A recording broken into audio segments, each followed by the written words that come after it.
Baik ya. Assalamualaikum warahmatullahi wabarakatuh. Waalaikumsalam warahmatullahi wabarakatuh. Bagaimana kabarnya, sehat? Sehat. Ya, sebelum kita mulai pembelajaran kali ini, alangkah baiknya kita berdoa terlebih dahulu. Di sini siapa ketua kelasnya? Debbie. Maka Debbie dipimpin.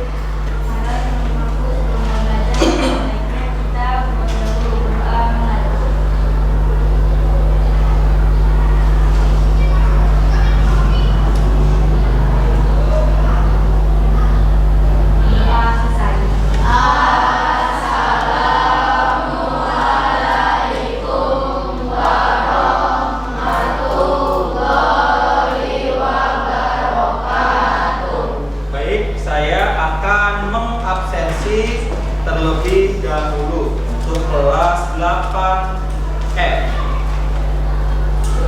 Ahmad Badarudin, Ahmad Behaki, Ahmad Satrio, Ajeng Pratiwi, Anggi, Aris Maulana, Aulia, Caca, Dava, Devi, Dwi, Sakit, Elit, Faisal, Akbar, Melvi, Muhammad Ifal, Muhammad Yudhistira, Nabila, Raisa, Reva, Rizky, Uyun, dan Jafra. Nah, ternyata ada beberapa ya siswa-siswi kelas 8F yang sakit ya. Semoga teman-teman kita semuanya mendapatkan kesehatan dan bisa ikut pelajaran seperti biasanya.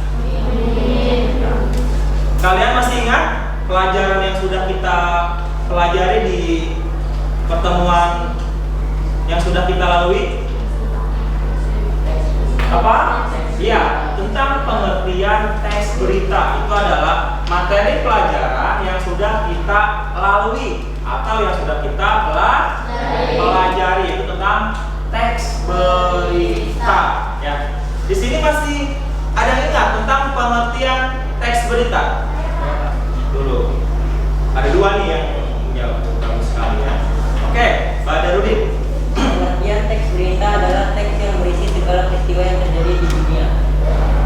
Segala peristiwa yang terjadi di dunia. Yang terjadi di dunia. Oke, bagus sekali. Kemudian kamu?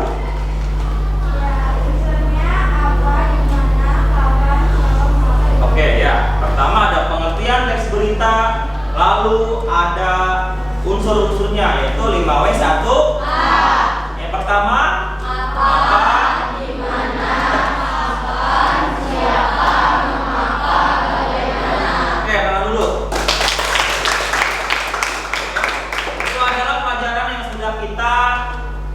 Lalui ya. Nah, sekarang agar kalian tetap semangat ya, saya ingin kalian itu melakukan yel-yel ya. Saya ada yel-yel semangat pagi ya. Semangat pagi. Pagi, yes.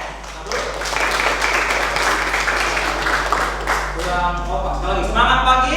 Pagi, yes.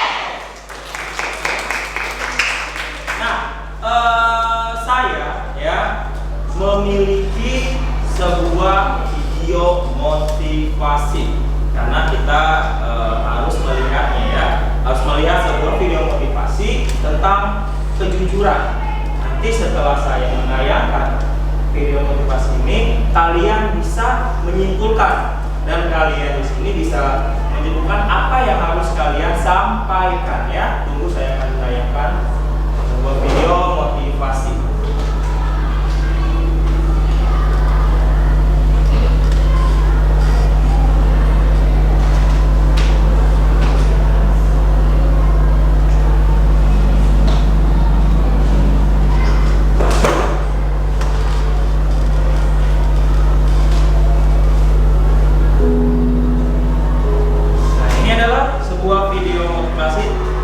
Kalian simak baik-baik.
tentang kejujuran.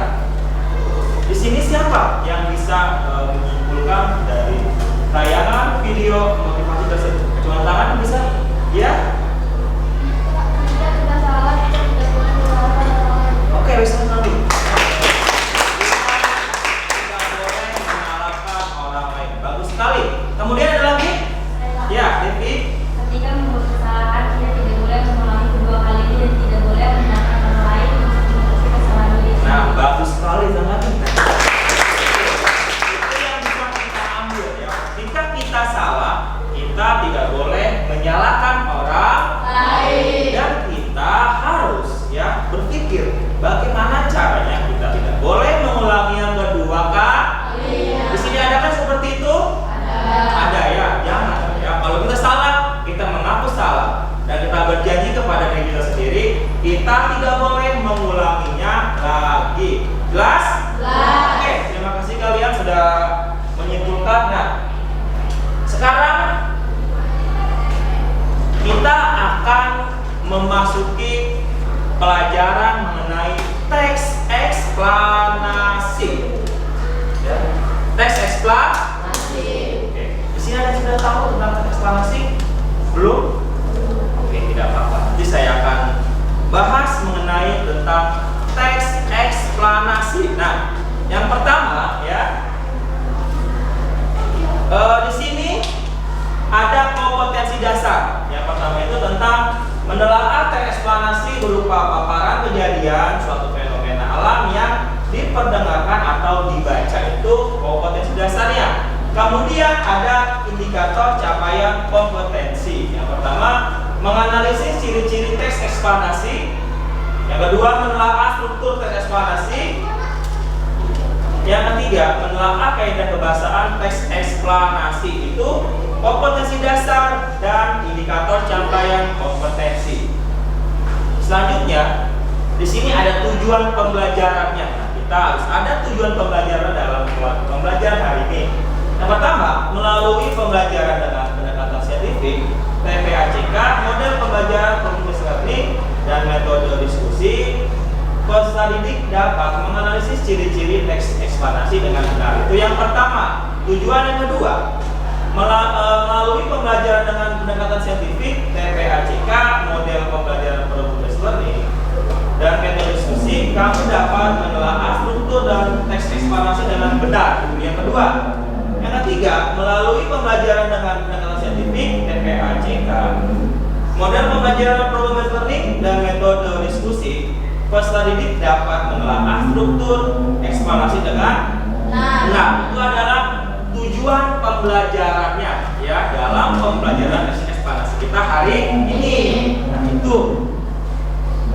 Lalu sebelum kita membahas lebih dalam lagi tentang materi teks eksplanasi ya, ciri-ciri, ya kan, struktur dan kaidah. Sekarang ya, kalian di sini siapa yang membawa gawainya ada?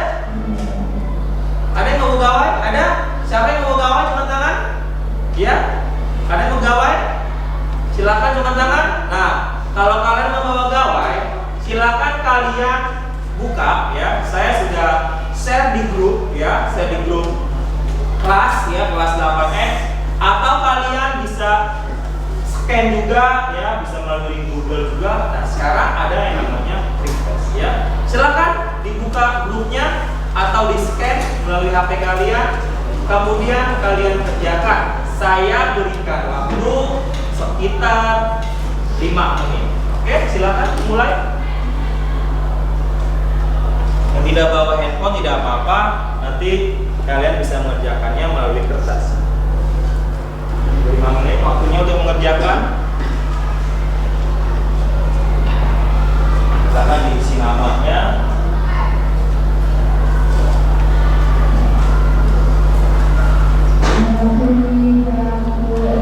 Hanya diisi dengan yang benar.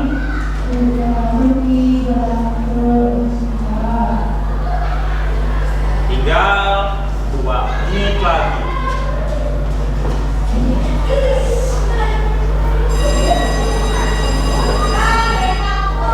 Diisi.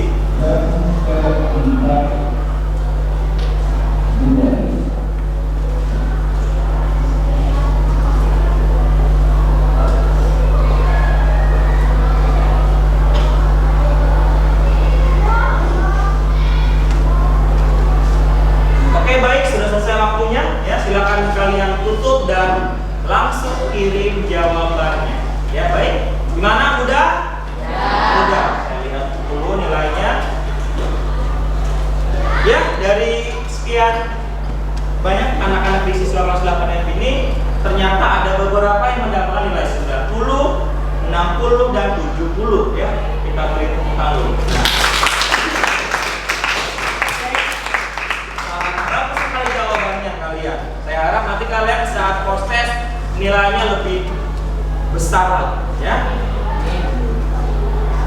Nah, sekarang kita akan memasuki ya tentang pengertian teks eksplanasi. Sebelumnya saya akan menayangkan video tentang fenomena alam ya, tentang teks eksplanasi ya. Silakan kalian simak baik-baik.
Gedung-gedung bertingkat.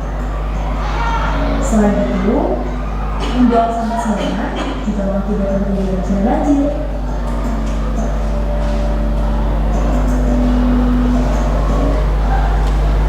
Tahukah kalian bahwa terdapat undang-undang tentang buang sampah? Untuk pelanggaran membuang sampah dengan sengaja ke sungai akan dikenai hukuman atau sanksi sebagaimana diatur pada Undang-Undang Nomor 22 Tahun 2009 tentang perlindungan dan pengelolaan lingkungan dan PPL Revisi 8 Ayat 1. Hukuman untuk pelanggaran berpidana penjara minimal 3 tahun dan maksimal 10 tahun, sedangkan denda minimal 3 miliar dan maksimalnya 10 miliar rupiah. Ini proses terjadinya banjir ya, Dea.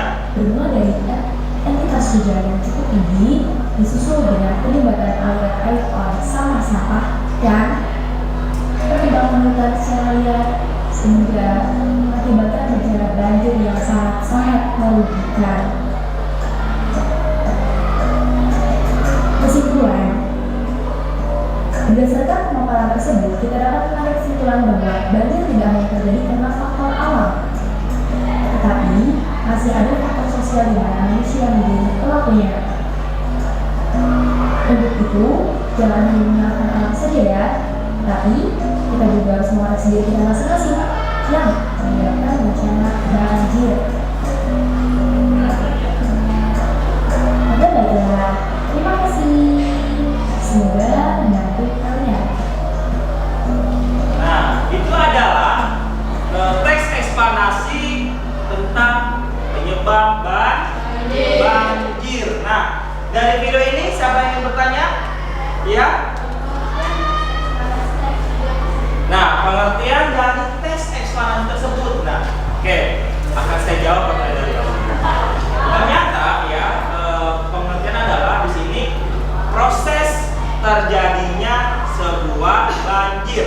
Ya, ada sebab dan ada akibat. Tadi di sini sudah kita saksikan bersama. Apa sebabnya? Tadi ada curah hujan yang sangat tinggi. Kemudian juga ya, jadinya banjir itu kita tidak bisa menyalahkan alam saja, kita bisa menyalahkan juga faktor manusianya. Kenapa? Mungkin bisa dia itu membuang sampah sembarangan ya. mengakibatkan terjadinya banjir. Paham? Oke, tahan dulu. Baik, anak-anak, harus semangat. Harus semangat. Harus semangat. Oke, saya juga ada yel-yel tentang semangat belajar. Semangat belajar. Aku bisa, pasti bisa. Yes.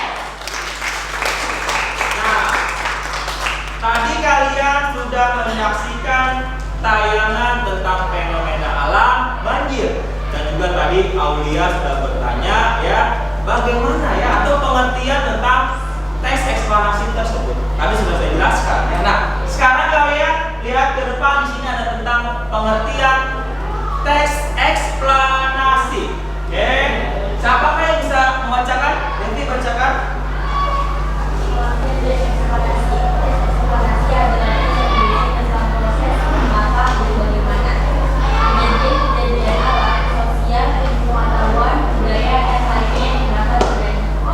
Berarti di sini pengertian adalah ya sebuah teks yang berisi mengapa dan bagaimana sebuah peristiwa itu terjadi. Nah, di teks eksplanasi ini sebenarnya ada tiga judul atau tiga tema yang bisa kita angkat. Yang pertama ada sosial, ya. Yang kedua ada budaya atau politik, ya. Yang ketiga ada apa? Ada fenomena alam. Nah, di sini siapa yang bisa menyebutkan judul tersebut? Siapa? Iya, Buyur. Satu, Iya. fenomena alam. Iya. Banjir. Oke. Dua, sosial budaya yaitu sejarah Kabupaten Bandung. Iya.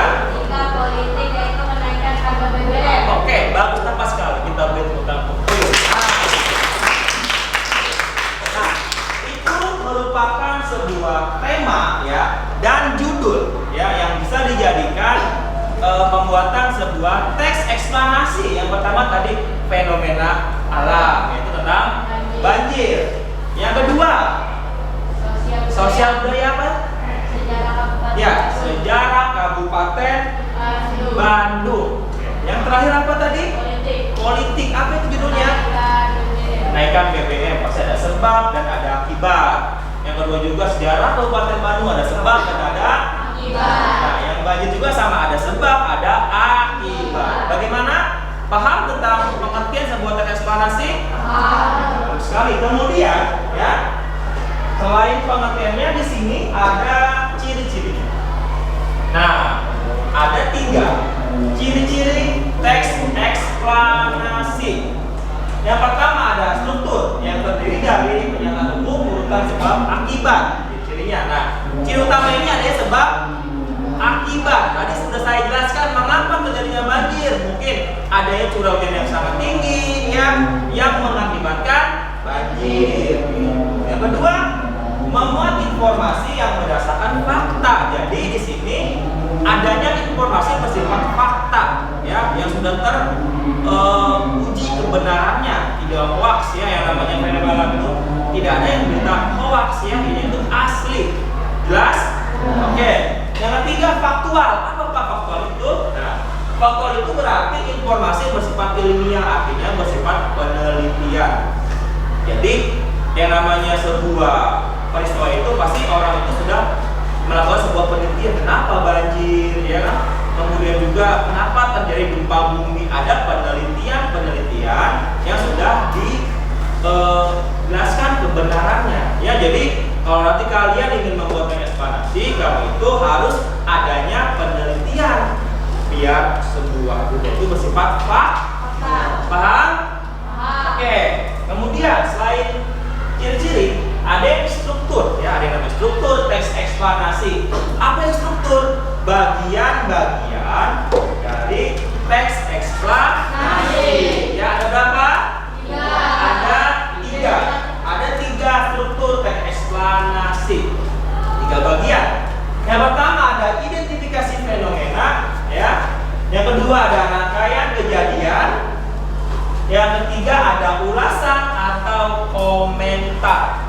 Ada 3. Oke, akan saya jelaskan. Pertama ada identifikasi fenomena ini berisi tentang latar belakang sebuah kejadian. Yang kedua ada rangkaian kejadian yang berisi sebab, akibat. Yang ketiga ada ulasan atau berupa komentar atau penilaian dari sebuah teks eksplanasi tersebut. Oke. Yang pertama, identifikasi fenomena ini berisi latar belakang. Artinya, kenapa sebuah peristiwa itu dibuat? Atau bisa kalian membuat pengertian tentang fenomena-fenomena yang ingin kalian jelaskan, ya. Itu namanya identifikasi fenomena. Yang kedua ada rangkaian kejadian. Nah, ini bagian yang penting dalam teks ini. Rangkaian kejadian yang berisi sebab, akibat, mengapa dan bagaimana teks itu terjadi, atau fenomena alam, sosial budaya, dan politik. Ya, tadi harga BBM kenapa naik, ya kan? Pasti ada akibatnya. Jelas? Jelas. Yang ketiga berupa ulasan. Nah, ulasan ini berisi penilaian, ya, atau kesimpulan. Bisa dipahami? Bisa. Oke, itu struktur. Selain struktur ada yang namanya lagi apa? Kaidah kebahasaan. Nah, ini adalah kaidah kebahasaan, adalah aturan-aturan yang harus kamu gunakan di dalam sebuah teks eksplanasi. Pertama ada menggunakan konjungsi kausalitas. Yang kedua menggunakan konjungsi kronologis, kata benda, dan yang terakhir kata teknis. Saya tanya di sini, siapa yang bisa menjawab pengertian dari kata konjungsi kausalitas? Ada yang bisa? Ada yang bisa di sini? Kausalitas ada yang bisa? Ya? Berisi sebab akibat. Nah, berisi sebab akibat. Lalu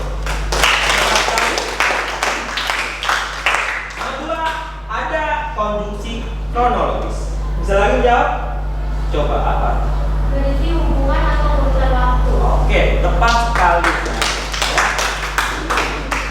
Yang ketiga ada kata benda, dan yang terakhir kata teknis. Nah, kalau kata benda itu berisi tentang yang merujuk terhadap kata-kata benda fenomena. Contoh, tadi ada teks yang berjudul, ya, Sejarah Kabupaten Bandung. Berarti kata bendanya adalah Kabupaten Bandung. Oke. Kemudian yang keempat, kata teks ini ada kata-kata ilmiah, kata yang bersifat ilmiah. Contoh, misalkan ada kata atau yang berjudul teks eksplanasi tentang gempa bumi. Nah, di dalam teks gempa bumi ini, ya, ada yang namanya kata teknis atau kata ilmiah. Contoh, Richter atau Richter, yaitu adalah sebuah kekuatan dalam gempa, ya. Kemudian ada kata ilmiah lagi dalam teks yang berjudul banjir, misalkan ada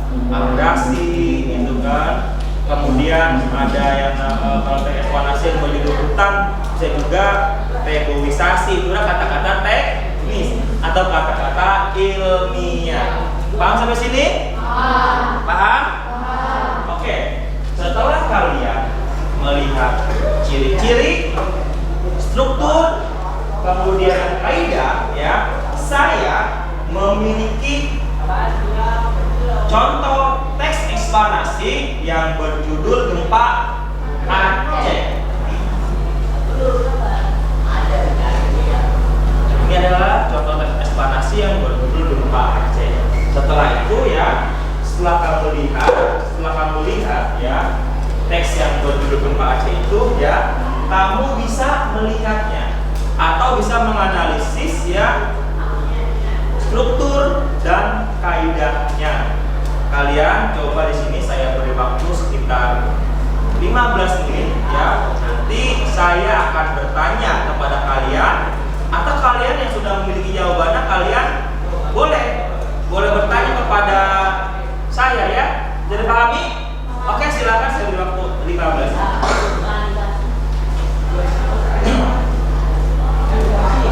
Silakan dibaca teksnya. Saya beri waktu 15 menit.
saya? Ini adalah contoh teks eksplanasi tentang gempa Aceh. Gempa Aceh ini sangat dahsyat ya, yang sudah pernah terjadi di Aceh. Oke, sekarang saya pertanyakan ya, atau saya akan menanyakan ke kalian. Kalau kalian sudah bisa menjawabnya, silahkan acungkan tangan ya. Ada berapa struktur?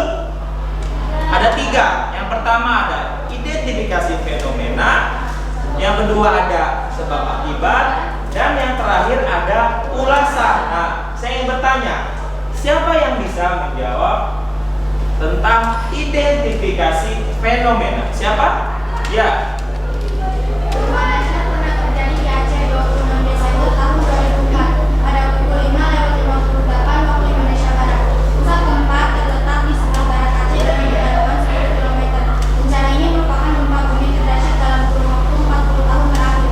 Dampak kerusakan meliputi Aceh, Sumatera Utara, pantai barat semenanjung Malaysia, Thailand, pantai timur India, Sri Lanka, bahkan sampai pantai timur Afrika. Oke, bagus sekali. Identifikasi fenomena. Yang kedua ada sebab akibat. Siapa yang ingin menjawabnya? Iya, Nabila.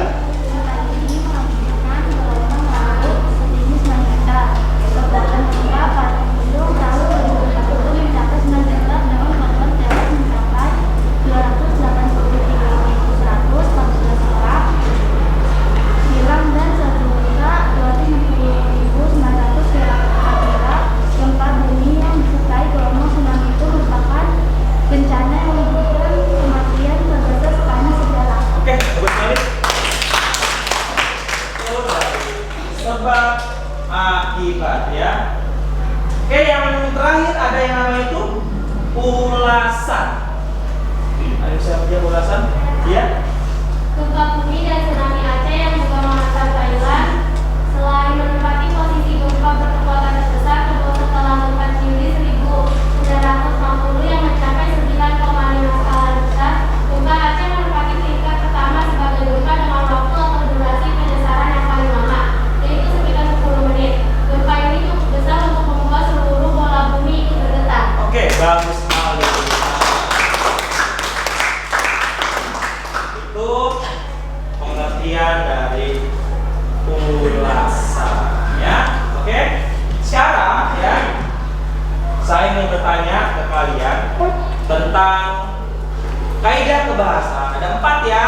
Ada kausalitas, ada kronologis, ada kata tindakan, dan juga ada kata teknis ya. Yang pertama di sini siapa yang bisa menjawab atau bisa menjelaskan konjungsi yang pertama itu kausalitas? Ada? Iya? Ada apa ya? Oke, apa? Oh iya, bagus sekali. Lanjut. Yang kedua, kronologis. Siapa yang bisa? Ya, Iqbal ya. Iqbal.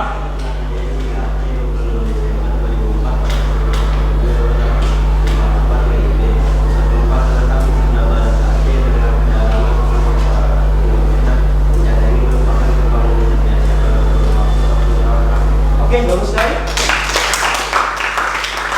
Oke, yang ketiga, kata benda atau fenomena. Siapa yang bisa menjawab? Ya? Oke, tsunami. Bagus sekali. Nah, ini sudah mengerti ya, sudah pada paham. Yang terakhir, kata teknis. Siapa yang bisa? Iya. Gelombang laut, gempa, Iya. dan trikun. Oke, bagus. Nah, itu tadi kalian sudah bisa menjelaskan. Yang pertama itu ada struktur, yang kedua ada kaidah. Mudah? Mudah? Oke, kalau mudah ya, nanti akan ada tugas dari saya tentang mengisi LKPD ya. Nah, saya di sini ya, saya akan membagikan kelompok.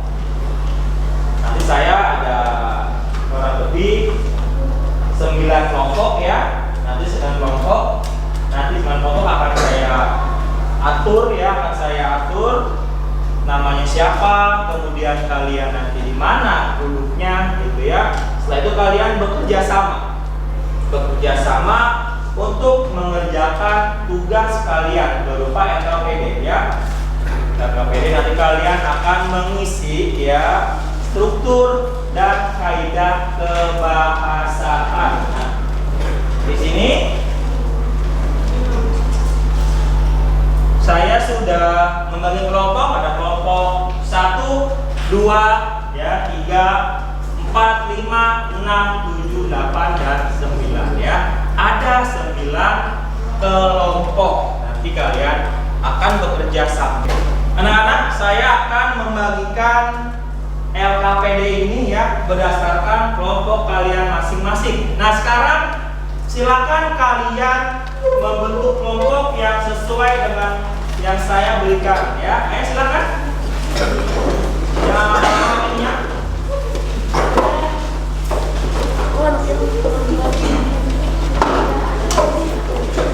Silakan. Silakan kalian kerjakan ya.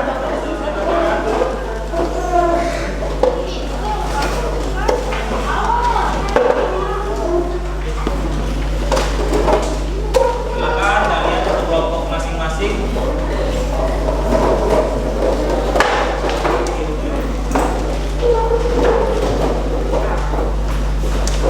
Oke, sudah?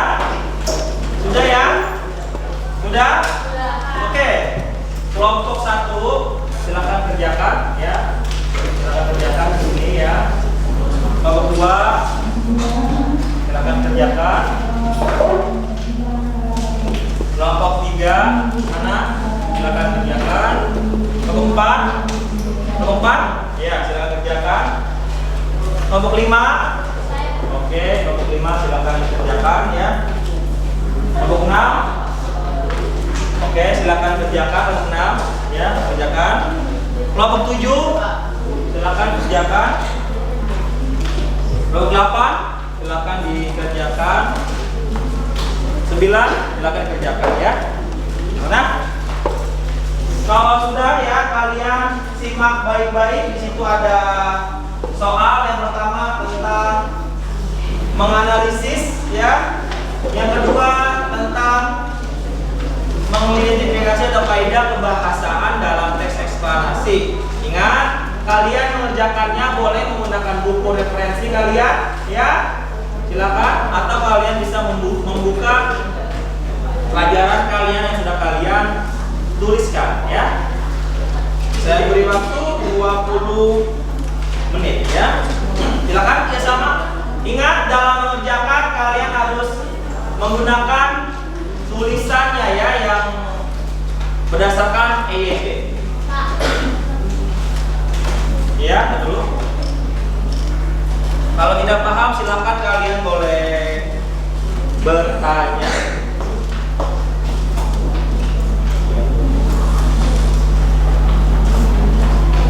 Silakan, ada yang ditanyakan? Ya, itu isian silakan diisi ya.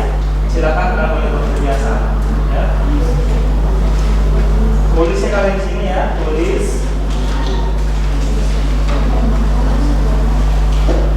Silakan diisi saja ya. Nggak diisi.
kerja kelompok ya, jangan kerja individu.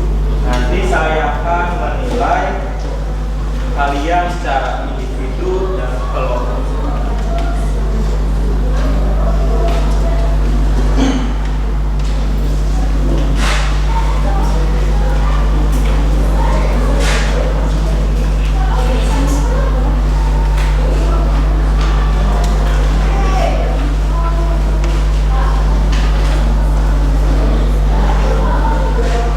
Ya. Ini nama motivasi ya.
kalian presentasi, kalian harus membacakannya dengan benar ya, dengan lantang agar teman kalian yang di belakang bisa mendengarnya. Dan yang bertanya juga kalian gunakan suara yang sangat kencang atau keras. Lalu di sini kalian diharuskan bertanya kepada kelompok yang sedang presentasi ya, atau kalian bisa, misalkan ada jawaban yang salah dan teman kalian bisa memperbaikinya ya. Bisa dipahami? Bisa dipahami bisa? Oke.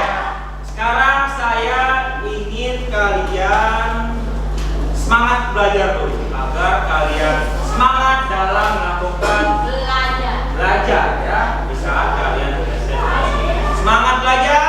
Aku bisa, pasti bisa.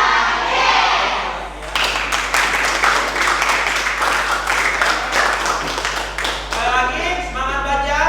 Aku bisa, pasti bisa.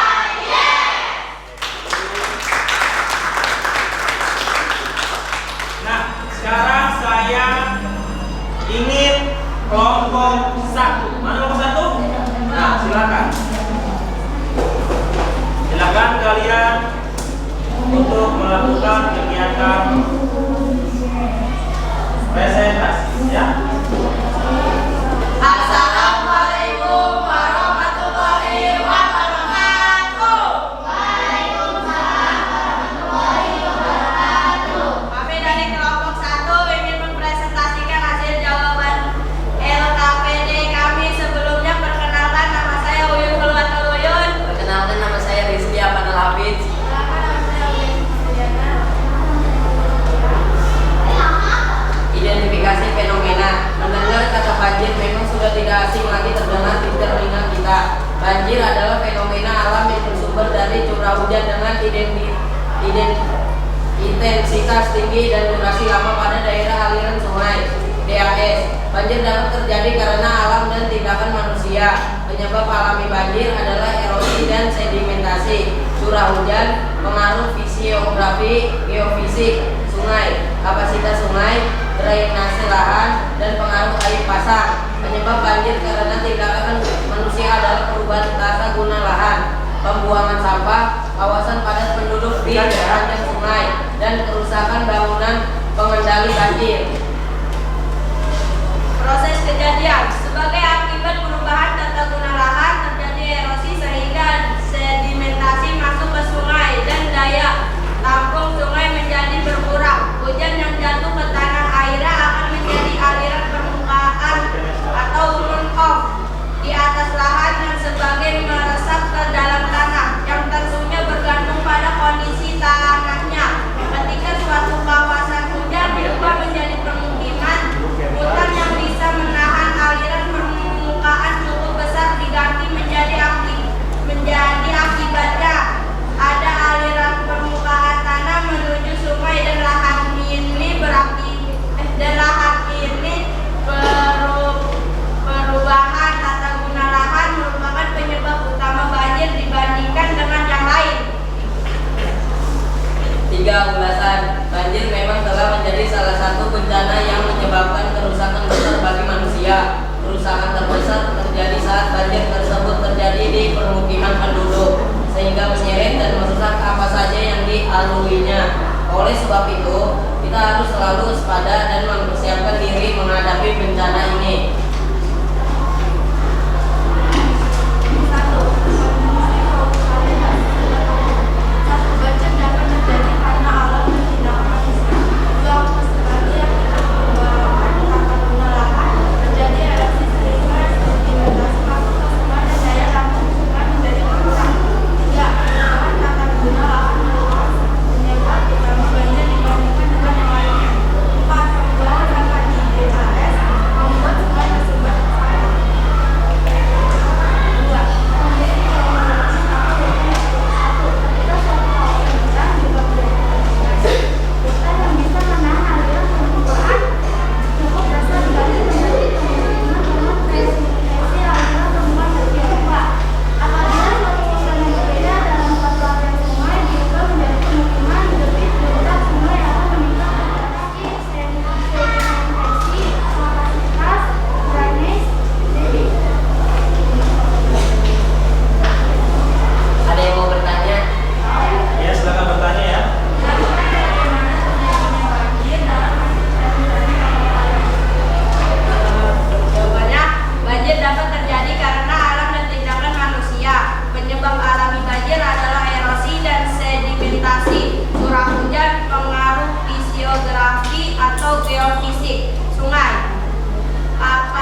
Kita beri tepuk tangan terlebih dahulu.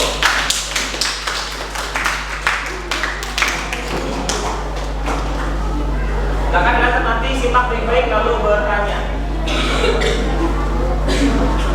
Assalamualaikum warahmatullahi wabarakatuh. Waalaikumsalam warahmatullahi wabarakatuh.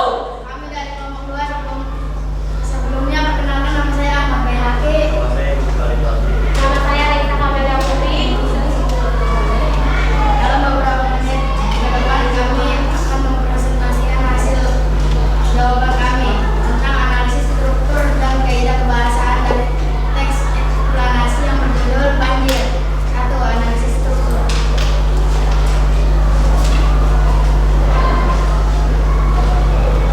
Identitas fenomena. Mengenai sumber dari curah hujan dengan intensitas tinggi dan durasi lama. Daerah aliran sungai atau das. Banjir dapat terjadi karena dan tindakan manusia penyebab alami. Banjir adalah erosi dan sedimentasi curah hujan. Pengaruh fisiografis geografis. Sungai, kapasitas sungai, drainase lahan dan pengaruh air pasang. Penyebabnya 2. Proses kejadian sebagai akibat pembakaran bangunan lahan terjadi erosi sehingga sedimentasi masuk ke sungai dan daya tampung sungai menjadi berkurang. Hujan yang jatuh ke tanah akhirnya akan menjadi aliran permukaan atau longsor di atas tanah dan sebagai peresan ke dalam tanah yang tentunya bergantung pada kondisi tanahnya jika suatu kawasan hutan diubah menjadi permukiman. Hutan yang bisa menahan aliran permukaan cukup besar diganti menjadi permukiman dengan resistensi aliran permukaan kecil. Akibatnya ada aliran permukaan tanah menuju sungai dan hal ini akibat adanya peningkatan debit aliran sungai yang besar. Perubahan tata guna lahan merupakan penyebab utama banjir dibandingkan dengan yang lain. 3. Ulasan. Banjir memang telah menjadi salah satu bencana yang menyebabkan kerusakan terhadap manusia. Kerusakan cukup besar terjadi saat banjir tersebut dari pemukiman penduduk sehingga kemudian terluka apa saja yang dilaluinya.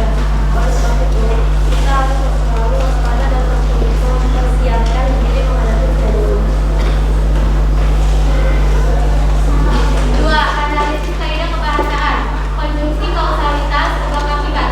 1. Banjir dapat terjadi karena alam dan tindakan manusia. 2. Sebagai akibat perubahan tata guna lahan, terjadi erosi sehingga sedimentasi masuk ke sungai dan daya tampung sungai menjadi berkurang. 3. Perubahan tata guna lahan merupakan penyebab utama banjir dibandingkan dengan yang lainnya. 4. Pembuangan sampah di das membuat sungai tersumbat sampah. 2. Konjungsi kronologis atau urutan waktu kasus ketika suatu kawasan hutan diubah menjadi permukiman, hutan yang bisa menahan aliran permukaan bisa diganti menjadi permukiman dengan resistensi aliran permukaan. 2. Apabila suatu hutan yang berada dalam suatu aliran sungai diubah menjadi permukiman, jadi puncak sungai akan meningkat antara 6 sampai 20 kali. 3. Kata benda, sungai, banjir, dan hutan. 4. Skala teknis. Erosi, sedimentasi, kapasitas, drainase, dan debit. Apakah ada yang bertanya? Ada yang bertanya? Bertanya?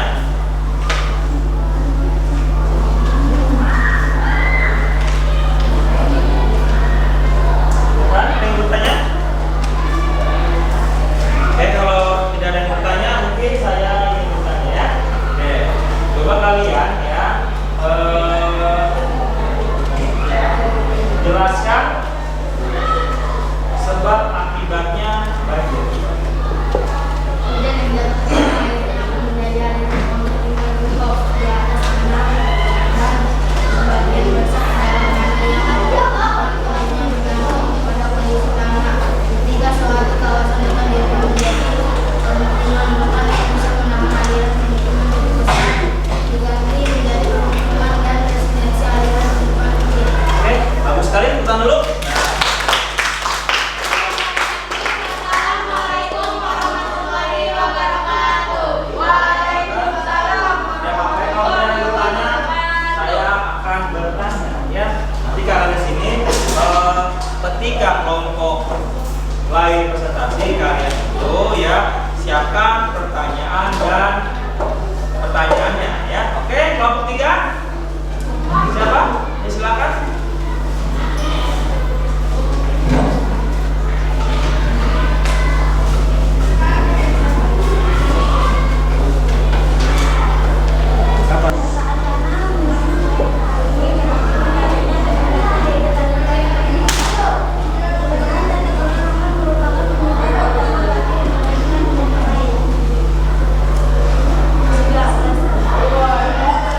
Kemudian sekarang kelompok 5 ya. Ada kelompok 5? Silakan presentasi.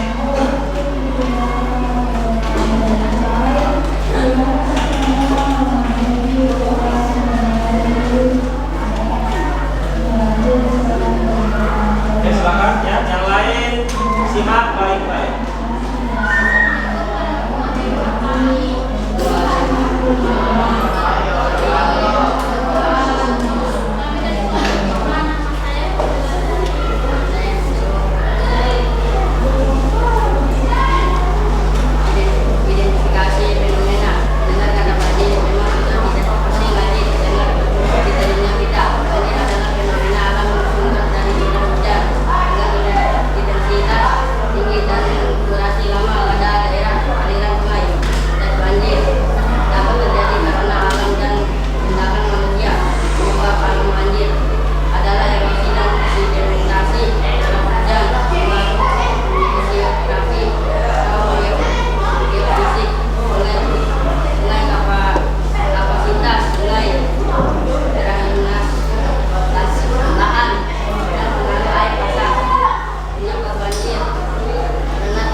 menyanyikan lagu Balon Pada 5, dibutuhkan.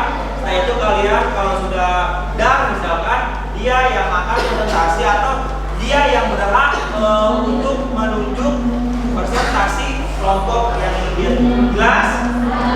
Oke, saya cari dulu lidahnya. Nah, ya ini bisa ini. Jangan, coba aja aku aja. Yang kosong aja, kosong. Nah, yang ini jadi apa ya ini ya? Siap ya? Oke, kalian bisa ya nyanyikan lagu Balon Pada 5? Ya.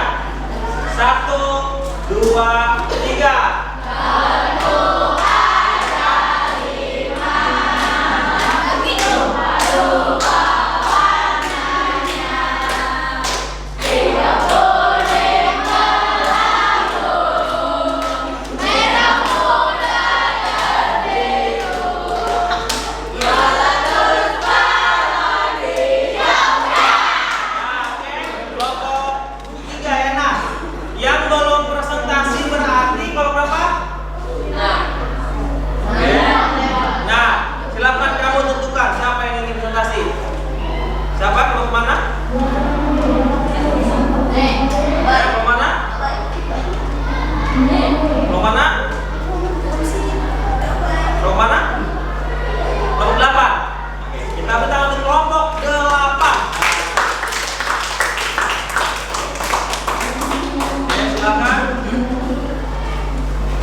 bertanya? Kelompok kedua. Nah, selanjutnya kalian kelompok berapa?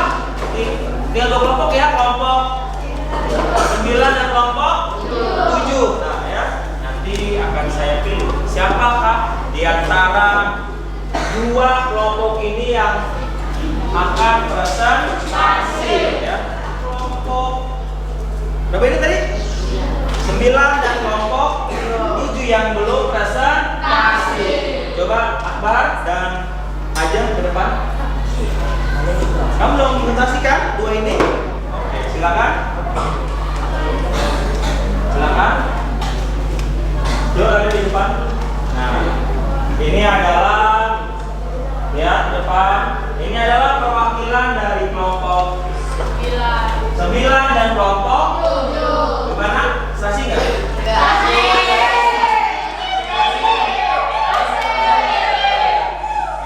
kamu harus smile dong, harus senyum. Ya. Nggak boleh ini, nggak boleh gitu dong. Coba dong tanyakan ke Ajeng. Ajeng, kamu mau berpesan tidak? Coba ya. Coba tanyakan Akbar. Ya kamu jawab jangan dong. Silakan.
presentasi itu kelompok 7. Siapa kelompoknya?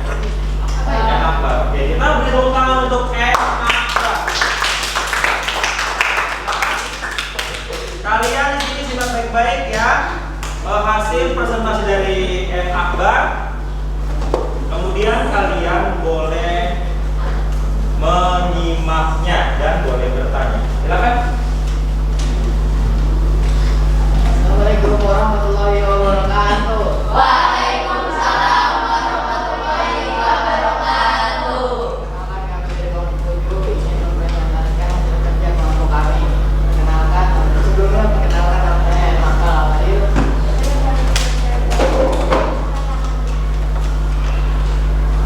Aku berterima kasih fenomena mendengar kata banjir memang sudah tidak asing lagi. Pertemuan Indonesia kita, banjir adalah fenomena alam yang bersumber dari curah hujan dengan intensitas tinggi dan durasi lama pada daerah aliran sungai. Dan banjir dapat terjadi karena alam dan tindakan manusia. Penyebab alami banjir adalah erosi dan sedimentasi. Curah hujan mengaruh struktur jambi atau geologi sungai, kapasitas sungai, fungsi lahan dan pengaruh air pasang. Penyebab banjir karena tindakan manusia adalah perubahan tata guna lahan, pembuangan sampah, kawasan padat penduduk di sepanjang sungai dan kerusakan bangunan pengendali banjir. Proses kejadian sebagai perubahan tata guna lahan terjadi erosi sehingga sedimentasi masuk ke sungai dan daya tampung sungai menjadi berkurang. Hujan yang jatuh ke tanah akhirnya akan menjadi aliran permukaan greenhouse di atas tanah dan sebagian meresap ke dalam tanah yang tentunya bergantung pada kondisi tanahnya. Jika suatu kawasan hujan menjadi pemukiman, hutan yang bisa menahan aliran permukaan bisa diganti menjadi pemukiman dengan resistensi aliran permukaan kecil. Akibatnya aliran permukaan tanah menuju sungai dan hal ini berakibat adanya peningkatan debit aliran sungai yang besar. Perubahan tata guna lahan merupakan penyebab utama banjir dibandingkan dengan yang lainnya.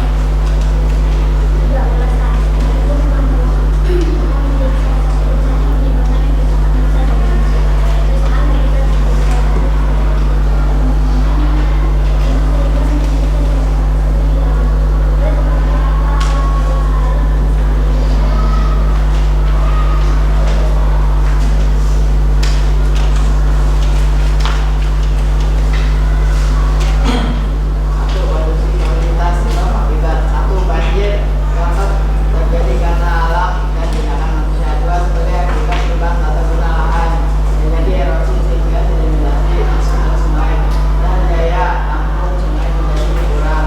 Perubahan tata guna lahan merupakan penyebab utama banjir dibandingkan dengan yang lainnya. Pembuangan sampah tidak membuat sungai tersumbat sampah.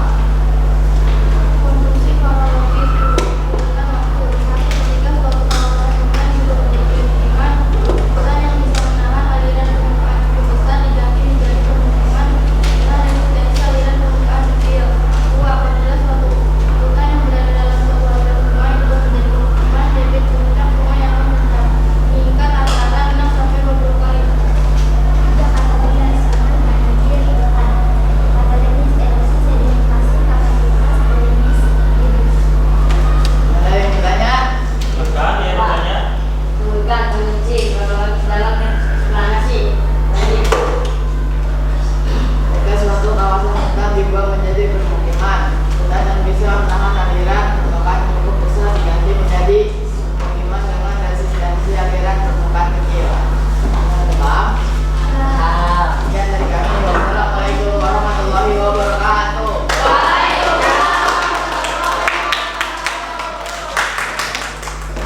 Kita sudah melalui tahap presentasi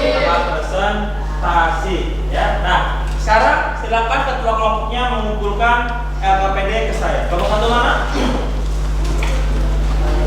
Oke. Kelompok dua. Ya, kelompok dua sini. Oke. Kelompok tiga. Kelompok empat. Kelompok ya. Oke. 5. Terus ya kelompok 7. Ya, 8 udah? 9 udah ya? Nah, saya akan mengevaluasi dulu ya kalian. Saya akan melihat ya hasil kerja kamu.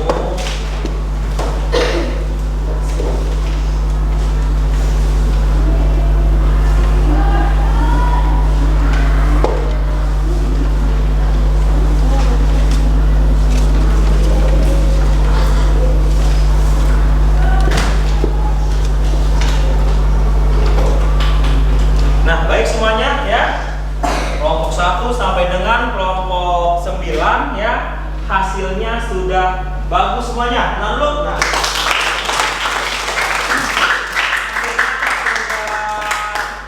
Bagus ya.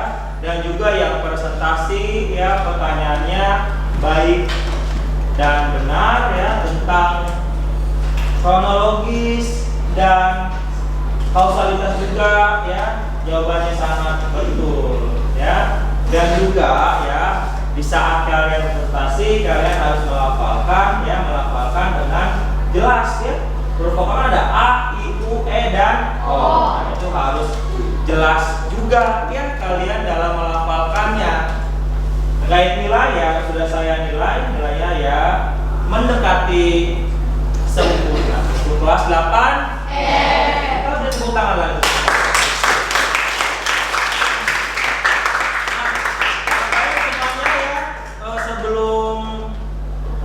Kita mengakhiri pelajaran ini ya.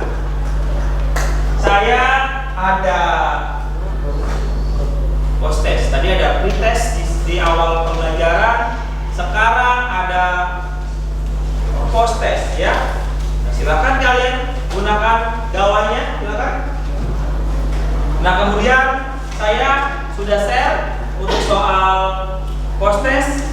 Jika kalian ingin scan, silakan kalian scan ya. Nah, untuk soal ini saya akan beri waktu sekitar 8. Oke, silakan dikerjakan.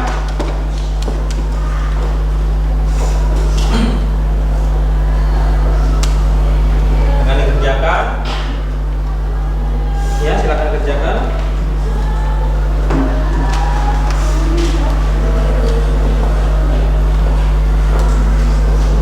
Ada soalnya.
selesai waktunya? Ya? Selesai waktunya? Bagaimana? Mudah? Mudah? Mudah sekali ya. Itu adalah tes tentang soal-soal teks eksplanasi ya yang sudah kita pelajari hari ini ya. Bagaimana? Menyenangkan pelajaran teks eksplanasi? Menyenangkan. Kita tadi sudah melihat tayangan video motivasi, sudah melihat tayangan teks eksplanasi tentang fenomena alam yaitu banjir, dan saya juga sudah menjelaskan pengertian teks eksplanasi, ciri-cirinya ya. Kemudian strukturnya, lalu kaidah kebahasaan, dan juga kalian sudah mengisi post test, pretest ya, dan presentasi. Nah, untuk minggu depan pada pertemuan berikutnya kalian pelajari tentang cara ya menulis teks eksplanasi. Bisa dipahami? Bisa. Nah, oke ya, semangat belajar. Aku bisa, pasti bisa.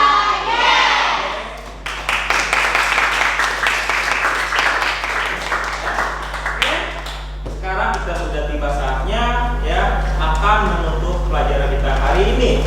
Siapa yang ingin memimpinnya? Oh, Devi, silakan Devi, pimpin doanya.